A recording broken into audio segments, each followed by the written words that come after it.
សូមជម្រាបសួរលោកគ្រូអ្នកគ្រូទាំងអស់គ្នាជាទីគោរពខ្ញុំបាទឈ្មោះឈួនរវីជាគ្រូបង្រៀនមកពីវិទ្យាល័យព្រះស៊ីសុវត្ថិក្នុងកម្មវិធីសាលារៀនជំនាន់ថ្មី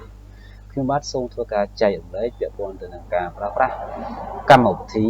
Clipperty.net ដើម្បីជាជំនួយដល់ការបង្រៀននិងរៀនរបស់លោកគ្រូអ្នកគ្រូទាំងអស់គ្នាដូច្នេះចង់ដឹងថា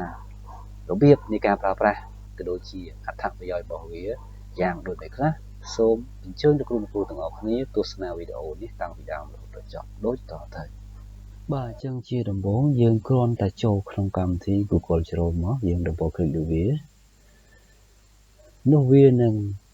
ឲ្យយើងធ្វើការជ្រើសរើសភ្ជាប់ជាមួយនឹង email ណាមួយបាទដែលយើងចង់ធ្វើការភ្ជាប់អញ្ចឹងដោយសារ email របស់ខ្ញុំមាន2ខ្ញុំសូមធ្វើការភ្ជាប់ជាមួយ email នេះចុះបាទពេលដែលភ្ជាប់ជាមួយ email រួចរាល់គឺវាបានលោតបាទជាទម្រង់បែបនេះ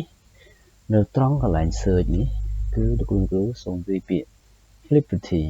បាទអញ្ចឹងដោយសារតែខ្ញុំធ្លាប់បានវាយកម្មវិធីម្ដងរួចហើយអញ្ចឹងវាលោតបាទដោយអូតូតែម្ដងគឺ Clipperty.net ពេលដែលបានបែបនេះគឺយើង enter វាមកនោះវានឹងបាទលោតចេញជាទម្រង់បែបនេះមកឲ្យយើងបាទអញ្ចឹងសំណួរសួរថាតើយើងប្រើប្រាស់វានឹងយ៉ាងម៉េចអញ្ចឹងយើងប្រើប្រាស់វាងាយស្រួលទេដោយគ្រាន់តែយើង copy បាទបញ្ជីឈ្មោះសិស្សនៅក្នុងថ្នាក់ណាមួយដែលយើងចង់មកប្រើប្រាស់បាទឧទាហរណ៍ក្នុងថ្នាក់ទី 11C2 នេះខ្ញុំធ្វើការ copy ឈ្មោះសិស្សទាំងអស់នេះដោយដាក់បញ្ចូលនៅក្នុងកម្មវិធី Clipperty ដើម្បីយកមកប្រើប្រាស់បាទអញ្ចឹងពេលដែលយកមកប្រើប្រាស់គឺនៅត្រង់កន្លែង more នេះ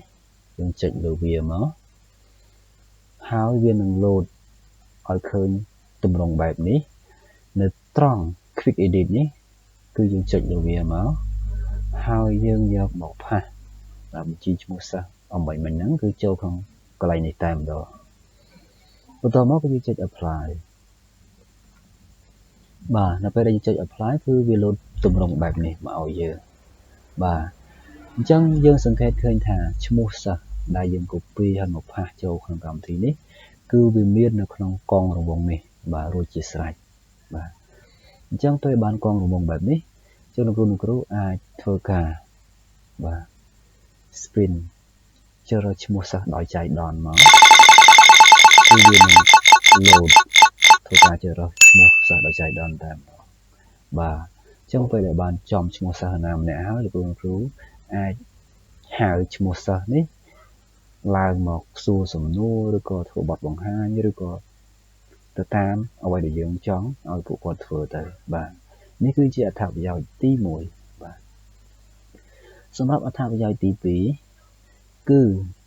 យើងអាចប្រើប្រាស់វាដើម្បីធ្វើការបែងចែកក្រុមមានន័យថាឲ្យសិស្សគាត់ធ្វើការពិភាក្សាគ្នាក្នុងក្រុមបាទដោយយើងអាចកំណត់មួយថ្នាក់នេះជាប៉ុន្មានក្រុមក៏បានដែរបាទ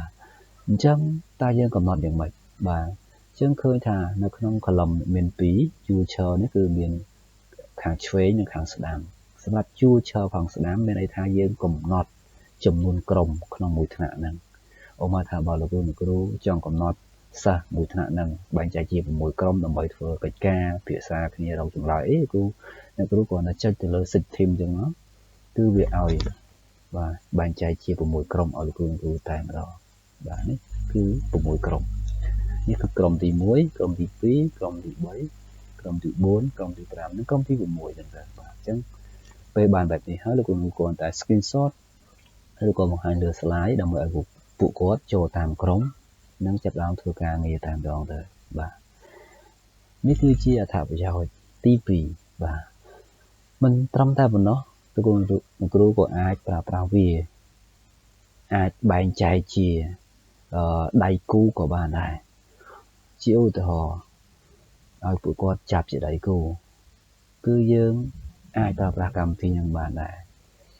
បាទមានន័យថាកំណត់ចំនួនសមាជិកក្នុងក្រុមមួយអាចជាដៃគូអាច3នាក់អាច4នាក់ក៏បានដែរគឺមានន័យថាខ្លឹមខាងឆ្វេងនេះគឺគេដាក់ថា group of 1មានន័យថាសមាជិកមួយក្រុមគឺមានតែម្នាក់ឯង group of 2មានន័យថាសមាជិកក្រុមមានតែ2នាក់ទេ បាទអញ្ចឹងអាស្រ័យលើលោកគ្រូចង់កំណត់ឧទាហរណ៍ចង់កំណត់ថា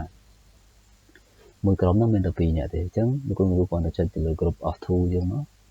អញ្ចឹងវាបែងចែកដោយអូតូតែម្ដងបាទនេះគឺជាចំនួនសិស្សក្នុងថ្នាក់ 11C2 មិញហ្នឹងបាទគឺពួកគាត់បាទមានដៃគូបាទ2រហូតបាទដៃគូបាទអញ្ចឹងមកន័យថាអាចឲ្យពួកគាត់ធ្វើការពិភាក្សាដៃគូអញ្ចឹងទៅបាទអញ្ចឹងនេះគឺជាអត្ថប្រយោជន៍ទី3លោកគ្រូអាចចង់ឲ្យពួកគាត់ចូលក្នុងក្រុមបាទដោយមួយក្រុម3នាក់ក៏បានដែរដែលយើងគ្រាន់តែចុចទៅលើ group of 3អញ្ចឹងបាទអញ្ចឹង group of 3វាចេញមកក្រុម3នាក់បាទលើកឡើងតែក្រុមចុងក្រោយទេដែលវានៅសេសគឺវាមានតែម្នាក់ឯងចឹងក្រៅពីហ្នឹងគឺមួយក្រុម3នាក់ចឹងរហូតបាទហើយលោកគ្រូបង្ហាញដល់សិស្សចឹងទៅឲ្យសិស្សចូលតាមក្រុមមួយក្រុមមានម្នាក់អញ្ចឹងទៅបាទនេះគឺជាអត្ថប្រយោជន៍ក្នុងការប្រើប្រាស់កម្មវិធី flippity.net